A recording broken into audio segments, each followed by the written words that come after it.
આજરોજ ટ્રાયલ કોર્ટમાં નામદાર એડિશનલ સેશન જજમાં ટીઆરપી અગ્નિકાંડની આજે મેટર હતી.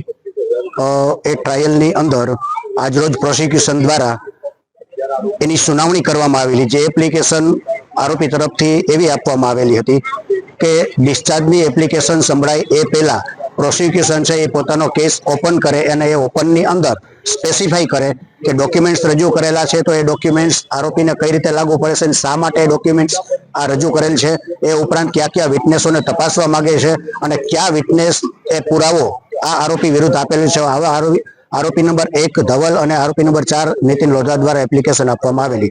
એની આજરોજ સુનાવણી થયેલી અને એ સુનાવણીમાં મેઇન પ્રોસિક્યુશન તરફથી એવી રજૂઆત હતી કે જ્યારે 7/11/2024 ડી રજૂ કરવામાં આવેલું અને ડ્રાફ્ટ ચાર્જ આપવામાં આવેલો એ વખતે જ પ્રોસિક્યુશને પોતાનો કેસ ઓપન કરેલો અને જેની નોંધ પ્રોસિડિંગમાં પણ કરવામાં આવેલ હતી.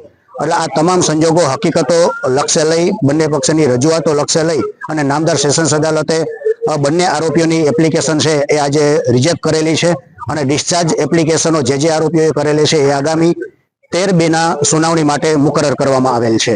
અને બીજા અપડેટ ટીઆરપીમાં જોવામાં આવે તો કુલ નામદાર હાઈકોર્ટની અંદર 7 એપ્લિકેશનો બેલ એપ્લિકેશનો છે એ ઓર્ડર ઉપર હતી. એનો આજરોજ સવારમાં નામદાર હાઈકોર્ટ દ્વારા બેલ એપ્લિકેશનોનો ઓર્ડર ડિક્લેર કરવામાં આવેલ છે અને એમાં 4 આરોપીઓ જેમાં કિરીટસિંહ જાડેજા, અશોકસિંહ જાડેજા ઉપરાંત ઇલેશ ખેર અને મનસુખભાઈ સાગઠિયાની 4ની બેલ એપ્લિકેશન છે એ ટીઆરપી અગ્નિકાંડમાં રિજેક્ટ કરવામાં આવેલી છે અને 3 આરોપી ગૌતમ જોશી, મકવાણા સહિતના 3 જણાના જામીન છે એ મંજૂર કરવામાં આવેલ છે.